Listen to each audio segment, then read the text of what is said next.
Hello everyone, Assalamu alaikum. Once again, this is Anand, and today's my topic is all about atmosphere and its composition and structure. तो इस lecture में मैं discuss करूँगा जो भी atmosphere की composition है और स्ट्रक्चर है। तो एटमॉस्फेयर, एटोमॉस ग्रीक वर्ड है, उसे ड्राइव किया गया एटोमॉस्फेयर पे। स्फीयर मीन्स जोन, एक एयर का जोन होता है। The envelope of gases surrounding the earth और अनदर प्लेनेट। अर्थ के जो सराउंडिंग एनवेलप होता है गैसेस का, उसको हम एटमॉस्फेयर बोलते हैं। Earth atmosphere is composed of about, जो एटमॉस्फेयर जो है वो डिफरेंट टाइप ऑफ गैसेस का मिक्सचर है। तो उसमें 78% नाइट्रोजन होता है, 21% ऑक्सीजन एंड 1% अदर गैसेस होते हैं, carbon dioxide, argon, water vapours और बाकी जो भी ट्रेसेस अमाउंट में गैसेस होते हैं। Function of the atmosphere, atmosphere की जो फंक्शन क्या है, it contain all the gases which are essential for the life on the earth. इसमें वो सारी गैसेस हैं जो ऑल लिविंग ऑर्गेनिज्म के लिए असेंशियल है। It is carrier of water vapours which are needed for the life. जो life की नीड है, जो वाटर वेपर्स कैरी करते हैं, जो हमारी लाइफ की नीड है। ओजोन लेयर होती है, इज़ प्रेजेंट इन स्ट्रेटोस्फेयर। एक स्ट्रेटोस्फेयर है, एटमॉस्फेयर की लेयर है जिसमें प्रेजेंट होती है ozone, which is responsible for the absorption of 99.5% of harmful UV radiation. वो 99.5% जो है यूवी रेडिएशन जो हार्मफुल होते हैं, उसकी इंटेंसिटी को कम करती है एब्जॉर्ब करके। तो वो जो ओजोन लेयर है वो जो भी कॉस्मिक रेडिएशंस हैं या यूवी रेडिएशंस हैं उसको एब्जॉर्ब करती है, ताकि जो लाइफ है अर्थ पे वो प्रोटेक्ट रहे। It maintain heat balance. ये हीट को बैलेंस करती है of the earth by absorbing infrared radiations. जो भी IR रेडिएशन होते हैं उसको एब्जॉर्ब करके हीट को बैलेंस करती है, कमिंग फ्रॉम द सन, जो सन से आते हैं, एंड री एमिट होते हैं from earth. Layers of the atmosphere, atmosphere की डिफरेंट लेयर्स हैं जिसको डिवाइड किया गया on the basis of temperature. So there are 5 layers of atmosphere. Number 1 troposphere, number 2 stratosphere, number 3 mesosphere and number 4 thermosphere, number 5 exosphere. So number 1 troposphere, this is the lowest part of the atmosphere. ये lowest part है और closest to earth होती है। The part we live in, जिसमें वो हिस्सा है जिसमें हम रहते हैं। It contain most of our weather, clouds, rain and snow. ये जो है हमारी जो भी जो वेदर चेंजिंग होती हैं वो ट्रोपोस्फेयर में होते हैं, और क्लाउड की फॉर्मेशन भी ट्रोपोस्फेयर में होती है, क्योंकि 90% जो वाटर के वेपर्स होते हैं, H2O वेपर्स, वो प्रेजेंट होते हैं ट्रोपोस्फेयर में, और रेन और स्नो भी इसमें होती है। In this part the temperature gets colder as the distance above the earth increase about 6.5 centigrade per kilometre. जैसे जैसे हम अर्थ से हम हाई एल्टीट्यूड पे जाते हैं, जैसे जैसे हम हाइट पे जाते हैं, तो जो हमारा एल्टीट्यूड इंक्रीज़ होता है तो टेम्परेचर जो है वो डिक्रीज़ होता है। तो इसका जो 20 सेंटीग्रेड से -56 सेंटीग्रेड तक जाता है। इसका जो टेम्परेचर होता है वो -56 सेंटीग्रेड होता है। The decrease in temperature with height is result of the decreasing pressure. जैसे जो भी गैसेस हैं वो ट्रोपोस्फेयर में जो है ना, वो गैसेस की कंसंट्रेशन ज़्यादा होती है, क्योंकि जो ग्रेविटेशनल फोर्स है वो गैसेस को अट्रैक्ट करती है। तो जैसे जैसे हम हाइट पे जाते हैं तो गैसेस जो है उसकी कंसंट्रेशन डिक्रीज़ होती है। तो इस वजह से जैसे जैसे हम ऊपर जाते हैं, जब गैसेस की कंसंट्रेशन डिक्रीज़ होती है, जैसे जैसे हम ऊपर जाते हैं हाइट पे, तो प्रेशर भी कम होता है, क्योंकि गैसेस की कंसंट्रेशन कम है, तो टेम्परेचर भी कम होता है। जैसे जैसे हम ऊपर जाएंगे ट्रोपोस्फेयर में, हाई एल्टीट्यूड पे, तो टेम्परेचर जो है वो डिक्रीज़ होगा। The top of the troposphere is called the tropopause. जब ट्रोपोपॉज का जो टॉप है, जहाँ 2 लेयर सेपरेट होती हैं, ट्रोपोपॉज के बाद जो है स्ट्रेटोस्फेयर शुरू होती है, तो वहाँ पे उसको हम ट्रोपोपॉज बोलते हैं। This is the lowest at the poles where it is about 7 to 10 kilometer above the Earth's surface. It is the highest about 70 to 18 kilometer near the equator. Stratosphere.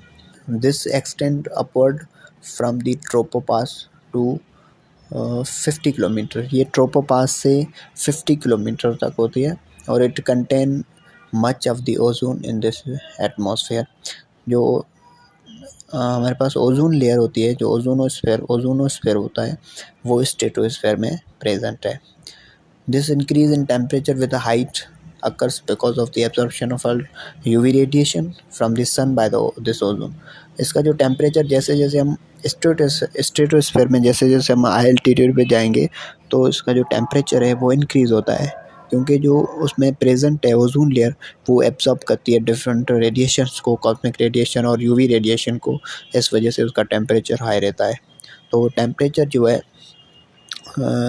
-2 तक जाता है. देन हमारे पास मीजोस्फेयर है. This is region above the stratosphere is called mesosphere. जो stratosphere के बाद जो लेयर आती है उसको हम बोलते हैं mesosphere. Here the temperature again decrease with height. Temperature फिर डिक्रीज होता है जैसे जैसे हम हाइट पे जाएंगे और reaching minimum of about -90 centigrade mesopause. जब मीजोपास तक पहुंचते हैं तो -90 सेंटीग्रेड हो जाता है और इसको हम कोल्डेस्ट लेयर भी बोलते हैं, क्योंकि सबसे जो टेम्परेचर डिक्रीज होता है वो इस लेयर का होता है. देन हमारे पास है thermosphere. The thermosphere lies above the mesosphere. Mesopause के बाद जो है स्टार्ट होता है thermosphere and is a region in which temperature जो है अगेन इंक्रीज़ होता है विथ हाइट जैसे इंक्रीज़ होती है तो टेम्परेचर फिर भी इंक्रीज़ होता है. और this temperature increase is caused by the absorption of energetic ultraviolet and X rays radiation from the sun. जैसे जैसे सन से जो रेडिएशंस आ रहे हैं वो डायरेक्टली थर्मोस्फेयर में, जो थर्मोस्फेयर में वेरी फ्यू कंसंट्रेशन होती है गैसेस की, तो वो जो हाईली इंटेंस रेडिएशंस होते हैं थर्मोस्फेयर में डायरेक्टली आते हैं तो वो गैस को आयोनाइज करते हैं, तो इसका टेम्परेचर जो है वो हाई होता है. 1200 सेंटीग्रेड तक जो है इसका टेम्परेचर जाता है. और इसमें एक और लेयर प्रेजेंट होती है ionosphere. The region of the atmosphere above about 80 kilometre is also called the ionosphere. And since the energetic solar radiations knocks electron of the molecule and the atoms turning them into ions and with the positive charge. तो जो भी हमारे पास radiations आती हैं वो जो thermosphere में gases हैं उसको आयोनाइज करती हैं और आयंस फॉर्मेशन होती है, जो इस वजह से हम इसको आयोनोस्फेयर बोलते हैं. The temperature of the thermosphere varies between night and day.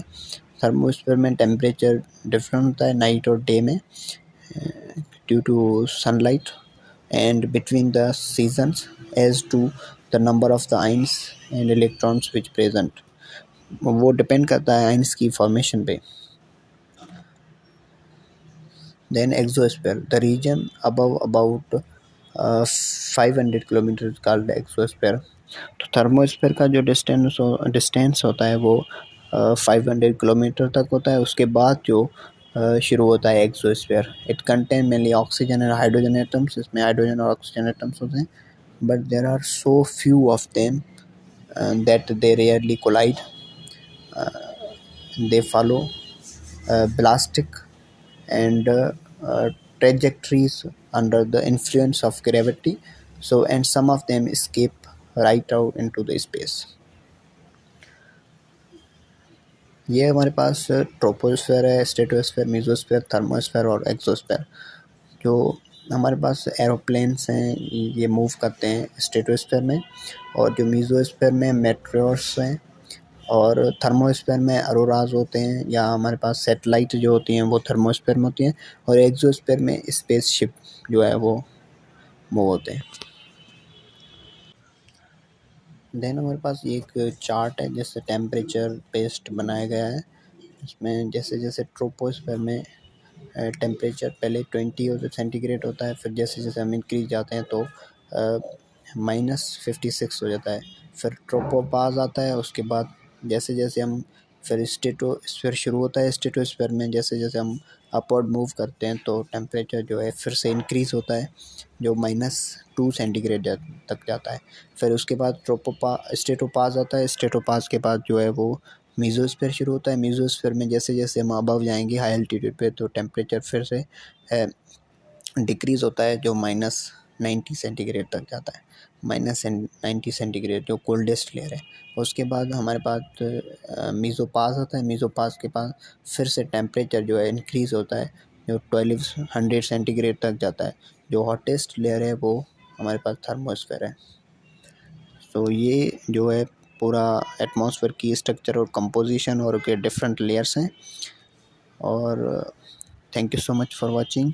और नेक्स्ट वीडियो में हम फर्दर डिस्कस करेंगे जो भी एटमॉस्फेयर का हमारा नेक्स्ट टॉपिक जो भी होगा। Thank you.